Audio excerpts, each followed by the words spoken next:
So welcome to the Top of the Barn. It's Kate Lynch, and I'm sitting here with Rhonda Walst, and I've invited Rhonda to the barn today to tell us her story. So Rhonda, you and I met, I don't know how many years ago it is now, but we met at baby boot camp. Do you remember that? Yeah, almost 7 years ago. Almost 7 years ago, and I think we met in the winter. It was the winter. I think it was March. Was it March? Okay. I think so. And you were at baby boot camp with us where we had the kids in strollers, and we wandered around the countryside, and we were in what was our studio, which was our basement. And I finally turned to you and said, Rhonda, I think it's time for big girl boot camp. And thus began our adventure together in the barn. That's right, yeah. Yeah. So, and then you were in the middle of having a new babe, Graydon, and then you also had something else happening behind the scenes, which I thought we'd touch on a little bit today, because one of the things that I think about when I think about you is seasons, right? So seasons of our life, right? So we have the, 20-something season, we get married, we have kids, and you had your first son and found out that he had something called Neuroblastoma, correct? Yes. Yeah. So this weekend, you've got the James Fund Walk. Yes. So can you tell us a little bit about that and what's happening this weekend? So this Sunday, October 25th, the James Fund Walk is being held at Beaver Mead Park in Peterborough at 9 a.m. Yep. It's a family fun walk, 5K or 2K, and it's in support of the James Fund, which is for neuroblastoma research at Sick Kids. And the reason we support it is because our oldest son, James, and the fund was not named after my James. It just is a coincidence. I know there's some confusion around that, yeah. but it's just coincidence. Yeah. So my James was diagnosed with neuroblastoma when he was almost 2 years old. And we are very lucky because he's a good news story. He is 9 years old now, and he is well, and he's healthy. And, we went through surgeries, we went through chemo, all that stuff, but we're lucky and he's okay. But we support the James Fund because it is so close to our hearts. And there are so many kids suffering from neuroblastoma and don't have a good story like we do. For sure. Can you just tell us, for those of us that don't fully understand, what is neuroblastoma in real pedestrian terms? So just basic. It's cancer of the central nervous system. Okay. So it can be in multiple or even just single places in the body, most often in the adrenal glands. Our James had a spinal tumor, so he had a tumor that wrapped right around his spinal cord.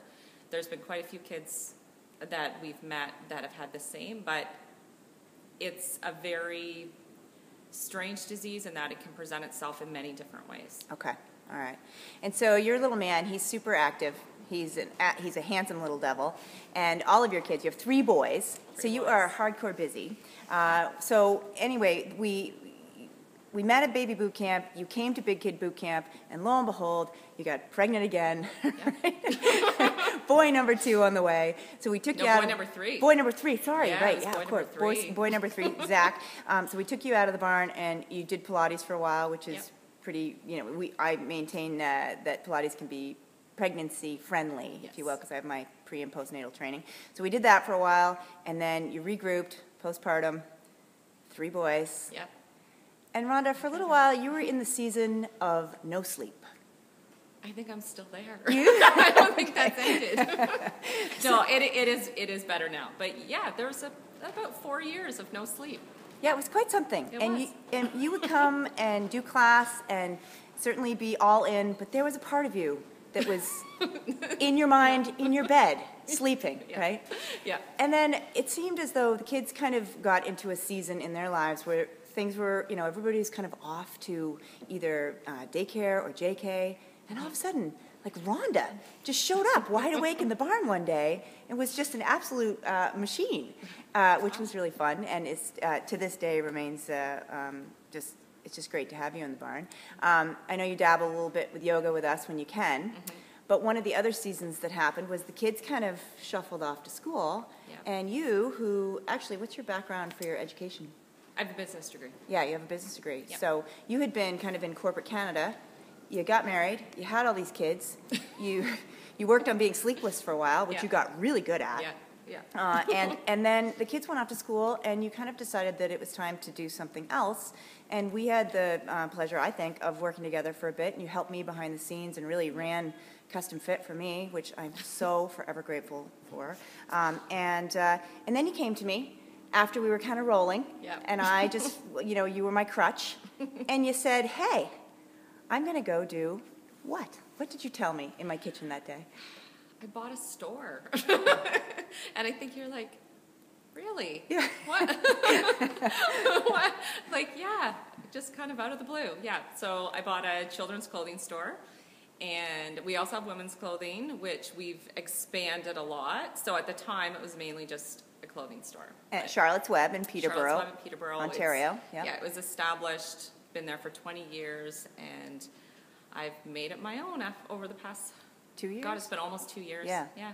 So, it was turnkey business, but you walked in and you really did, because you have a flair for fashion, for sure, and an entrepreneurial spirit and that business background. And so you stepped into the season of Entrepreneur, right? So you're still doing the mom gig full time, and then you're running this business, and your husband's a musician. He's on the road a lot. So sometimes you do the single mom entrepreneur gig behind the scenes, which is a whole other story.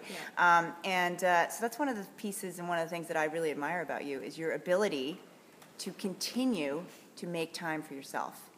I just know, because I know your backstory and because we've worked together privately too for the business, I just know that there are days where you have lots of balls up in the air and you still make time to come here and join us.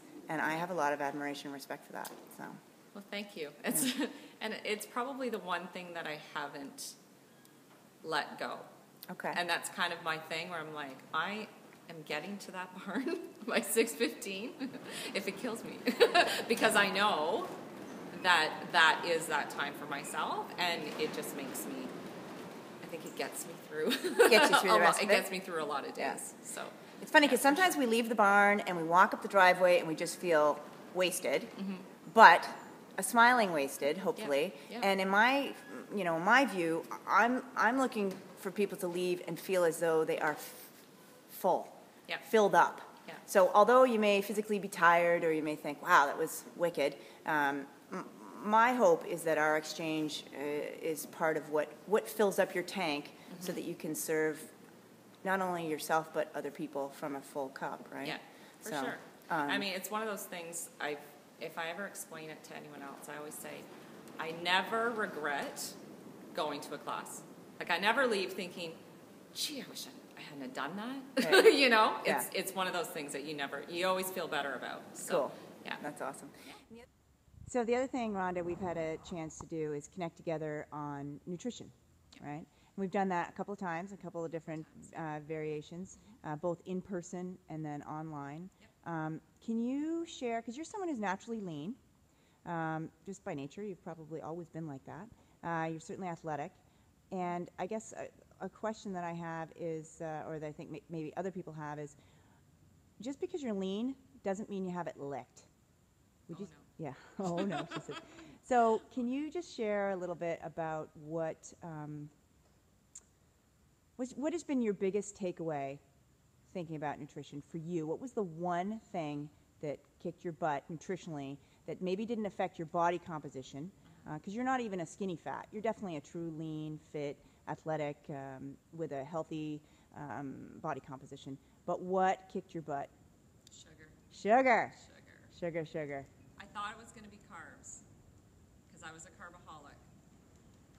But, man, it's sugar. It's sugar? Oh, okay. Yeah. All right. And so tell us more about how you tackled the sugar demon. Well, I gave up eating chocolate at night. Okay. Well, and I can say this, so I've fallen off a lot and gotten back on the bandwagon. And actually these past 2 weeks, I've been back on the bandwagon.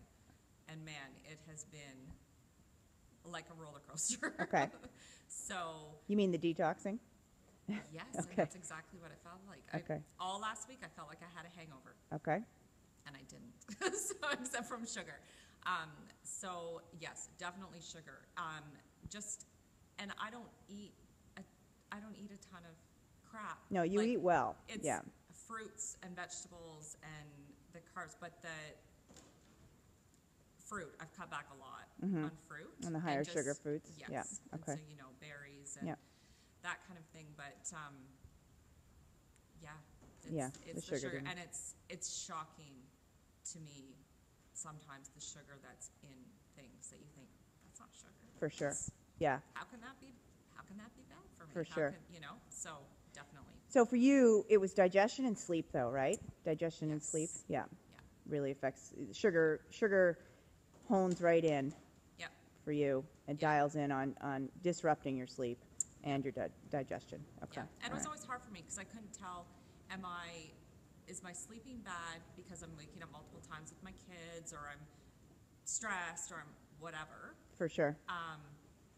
So finding out, is that the sugar or is that just my life? Just right life at the now? moment in one of those seasons. Yes. Yeah. Okay. So, All right. yeah, it's been interesting. Okay. For sure. So, yeah, I think it's really important that people understand, and I'm assuming you would agree with me, that one of the takeaways about sugar is that it's in everything, and that sugar doesn't discriminate. It's great if something that you're eating has some additional nutrients in it, but you still have to watch sugar because it's an absolute, you know what, kicker, Yeah. butt kicker. So, yeah. Well, so just tell us one more time. Can you give us the link to go to for the James Fund? Yes. So if you go on to jamesfund.com, Jamesfund.com. and there is a link there that takes you to the fun walk. Okay. That's being held this Sunday. Yep. October 25th. Yep. And you can go on and participate as a family. It's great because you can take your family, you can walk it in 2K, you can do the 5K. Great. If you want to just make a donation, that's welcome as well. Okay. I mean, every little bit helps, and everyone is so appreciative for all the support. Perfect. Thanks, Rhonda. Thank you. Thanks for joining us.